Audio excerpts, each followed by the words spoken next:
Perkenalkan, nama saya Rara Santi, saya dari Satwuda Farmasi. Di sini pada rencana percobaan saya akan menjelaskan tentang studi kasus untuk acara pekerja. Selamat menyaksikan. Pospon adalah sebagai berikut. Nah, di sini ada data ketersediaan pospon dalam tanah menurut kelompok atau kombinasi perlakuan. Nah, di sini di dalam tabel di sini terdapat nilai-nilai perlakuan atau kelompok. Nah, di sini kan ada kelompok 1, 2, 3. Berarti di sini melakukan 3 perlakuannya. Kemudian di sini ada TAB. Nah, nilai TAB itu dari mana sih? TAB itu didapat dari nilai jumlah dari setiap perlakuannya. Misal 8,5. 8,5 itu dapatnya dari mana? Dapatnya itu misal yang perlakuan A0 terhadap B0. Di sini kan berarti 2,1, 3,1 ditambah 3,3, ini dijumlahkan semuanya. Hasilnya adalah 8,5. Nah, untuk yang ke bawahnya itu juga sama cara perhitungannya seperti itu. Kemudian untuk Y bar AB itu dapatnya dari mana? Misal yang 2,83 nih, ini itu dapatnya nilainya dari dijumlahkan sama kayak yang tadi, tapi kalau ini dibagi 3 karena di sini yang dicari adalah nilai rata-ratanya. Dan sama ke bawahnya untuk perhitungannya juga sama, yang 2,97, 3,10 dan seterusnya. Kemudian di sini juga ada TK. TK di sini adalah total nilainya.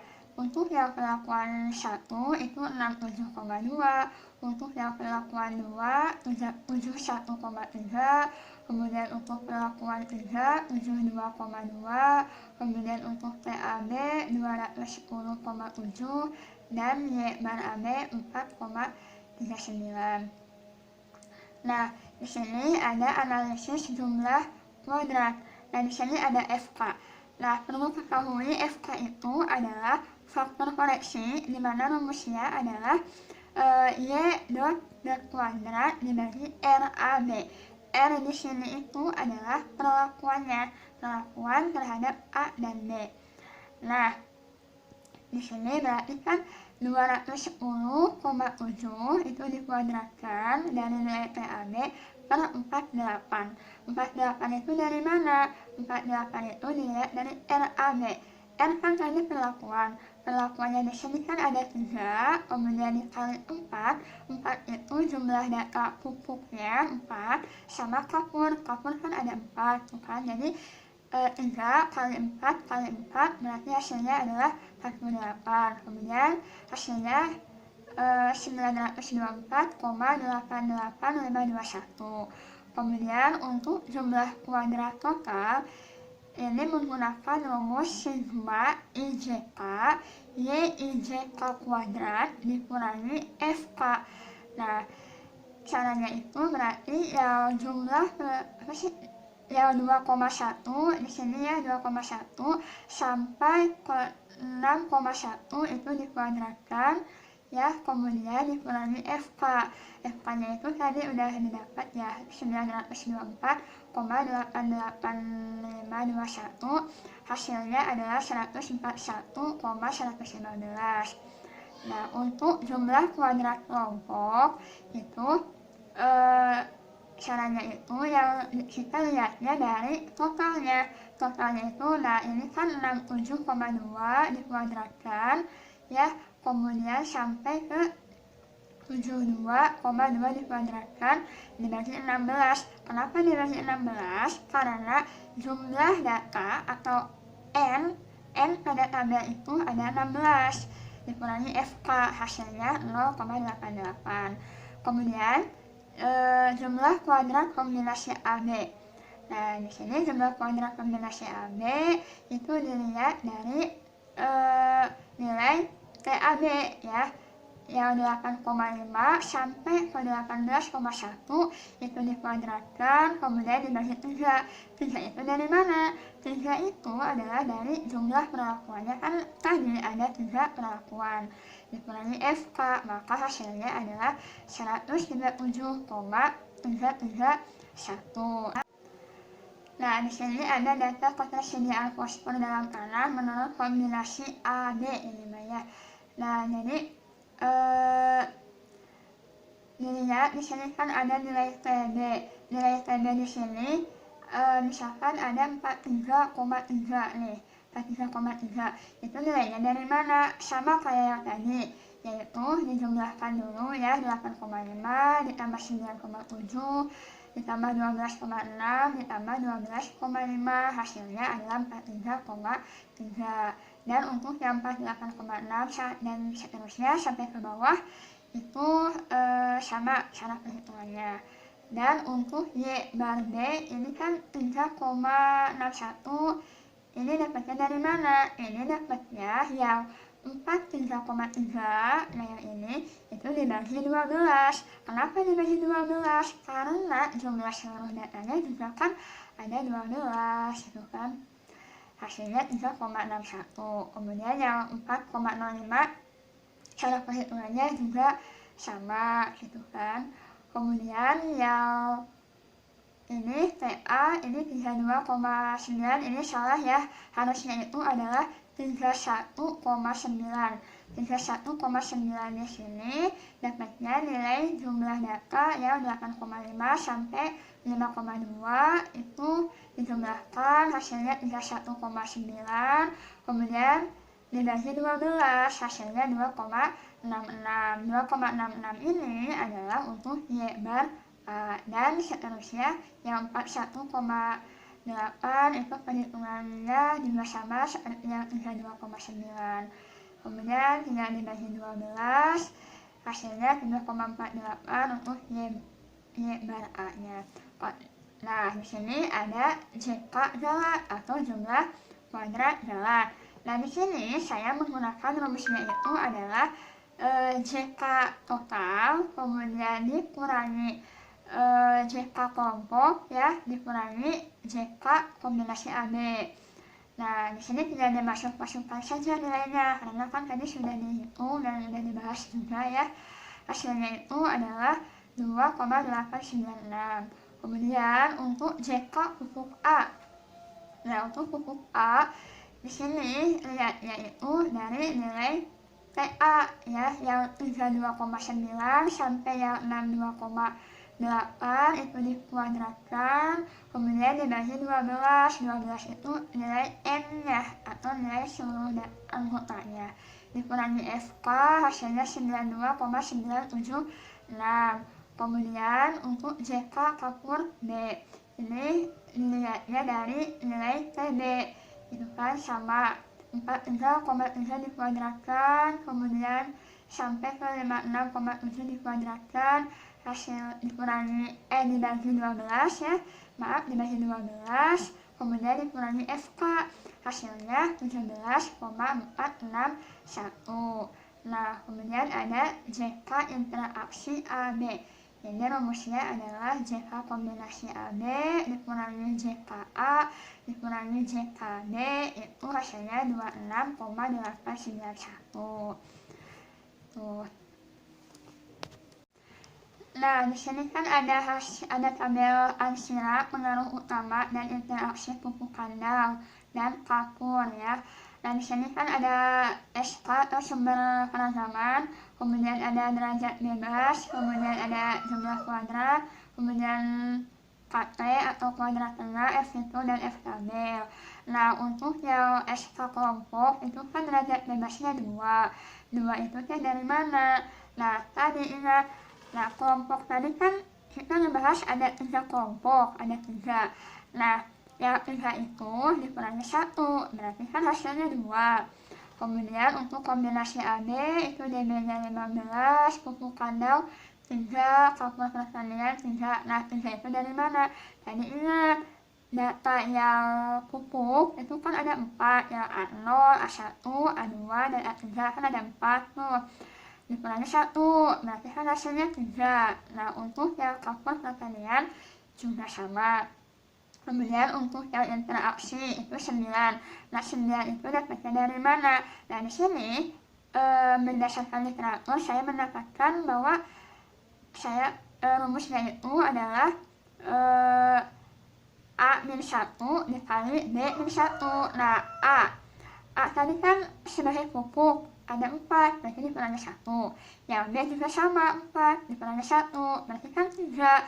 3 dikali 3, berarti kan hasilnya 9 gitu kan. Kemudian untuk yang gelap itu hasilnya adalah 30. Nah ini 30 ini dapatnya dari P, rumusnya ya, P dalam kurung N-1. Nah untuk totalnya itu bisa dijumlahkan dari yang 2 sampai 30 itu dijumlahkan. Nah untuk yang JK atau jumlah kuadrat, nah ini yang jumlah kuadrat. Nah untuk yang JK ini kita tinggal masukin aja ya, karena kan tadi kita sudah menghitung sebelumnya gitu kan. Untuk yang kelompok itu 0,888, kemudian yang kombinasi AB 137,331 sampai ke bawah itu tinggal dimasukin aja datanya.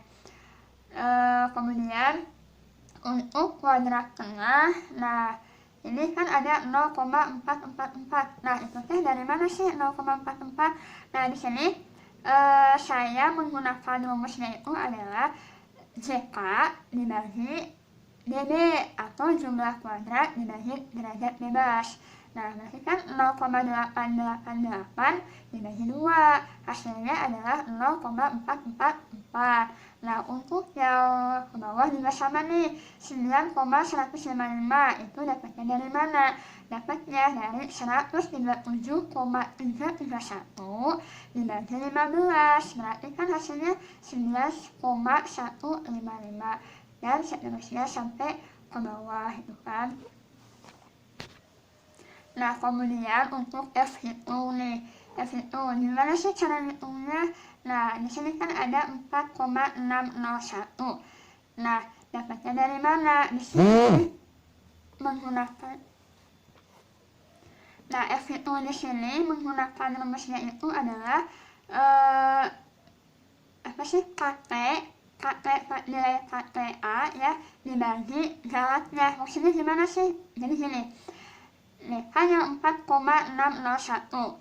Nah berarti dapatnya dari mana? Dapatnya lihat nih, yang 0,444 ya, yaitu dibagi galatnya yang mana? Yang ini 0,0965 itu ya. Jadi ingat, jadi 4,601 itu dapatnya dari 0,444 dibagi 0,0965 atau galatnya ya.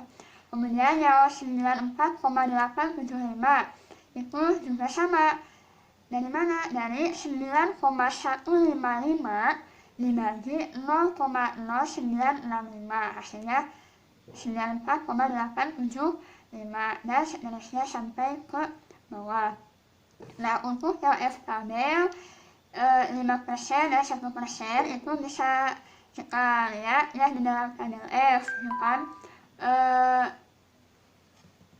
Di dalam tabel F, nah cara membaca tabel F di sini yaitu melihat dari derajat bebasnya dan galatnya gitu kan, derajat bebas dan galatnya. Misal nih yang FKB 5%, di sini kan derajat bebasnya 2, galatnya itu adalah 30, berarti 2 ke 30, berarti nilainya yang 5% itu 3,32, yang 1% 5,39 seperti itu. Dan di sini ada keterangan nih, ada sangat nyata dan ada nyata. Nah kita ini bisa melihat data ini, apa sih sangat nyata dan nyata, kita membandingkan nih antara F tabel dengan F hitungnya.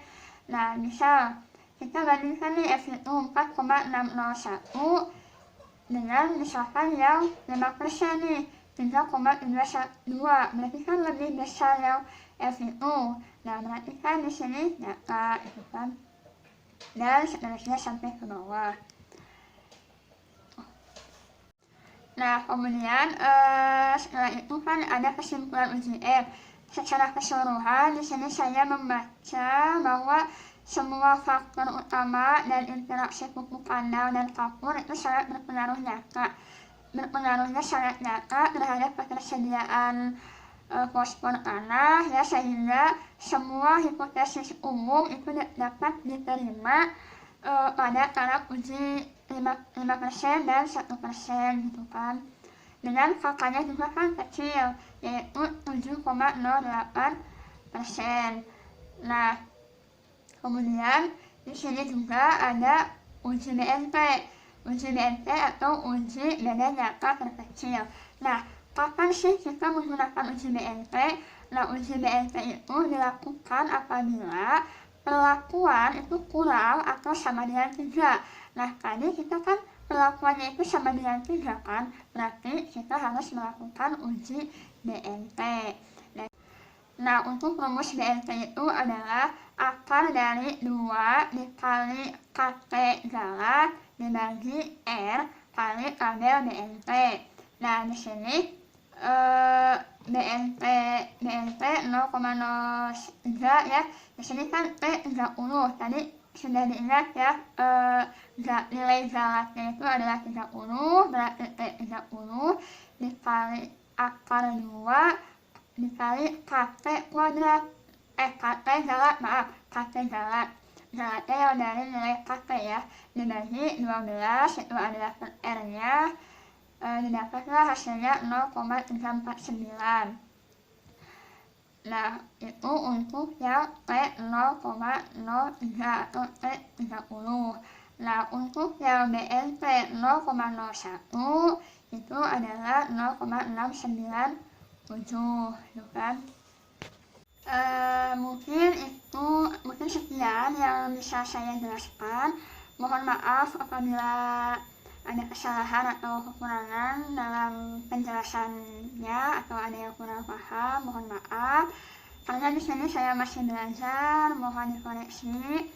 Semoga kita semua sehat selalu dalam lindungan Allah Subhanahu wa Ta'ala, dan semoga wabah corona cepat berakhir dan bisa kembali kuliah seperti biasa. Dadah, assalamualaikum.